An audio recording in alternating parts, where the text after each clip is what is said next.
A series of chilling new warnings from the highest ranks of government on the global terror threat. In remarks in our London embassy, Acting Homeland Security Secretary Elaine Duke said this: the terrorist organizations, be it ISIS or al-Qaeda or others, want to have the big explosion like they did on 9/11.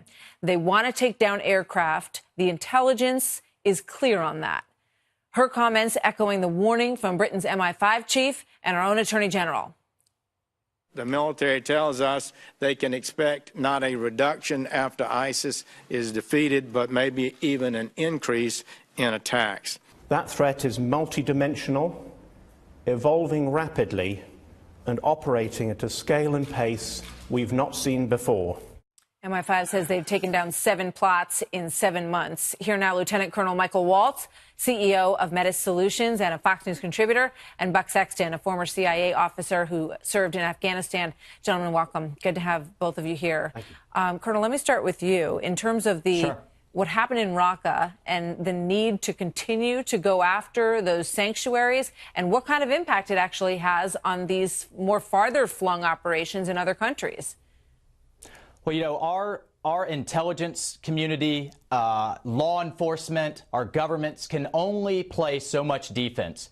The key here is offense, and the best form of defense is offense. We have to continue to take down those sanctuaries. You know, every night that some of this terrorist leadership is thinking about a missile coming through their window is a night that they're not planning and plotting against the United States. We have to go after the sanctuaries. That's why staying engaged in places like Afghanistan, Syria, Iraq, Libya, Niger, and other places is so critical. That's in the short term. In the long term, you know, we need a strategy in place to go after the ideology. It's relatively easy to bomb a tank, very difficult to bomb an idea, and we are at war against Islamic extremism. It's at war against us, and this is a global effort.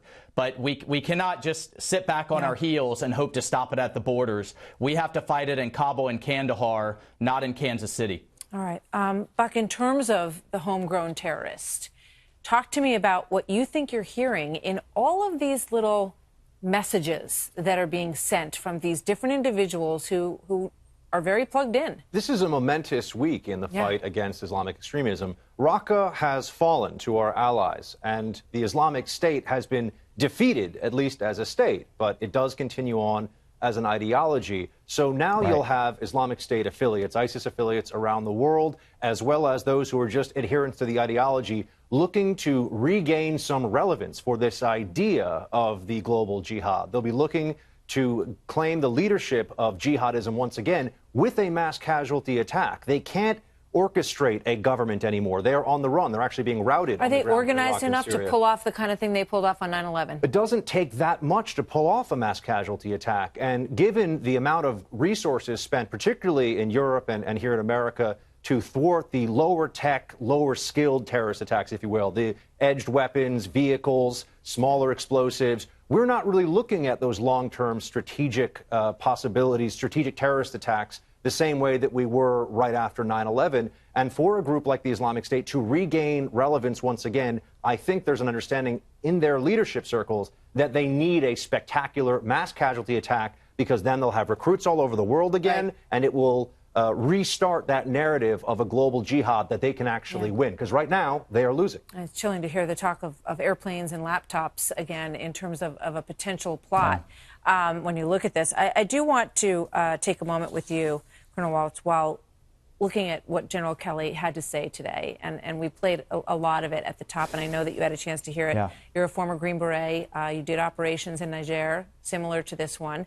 Let's put up what Frederica Wilson, the congresswoman who has been at the center of all of this, said after General Kelly made those comments. She said, General Kelly is trying to keep his job. He will say anything.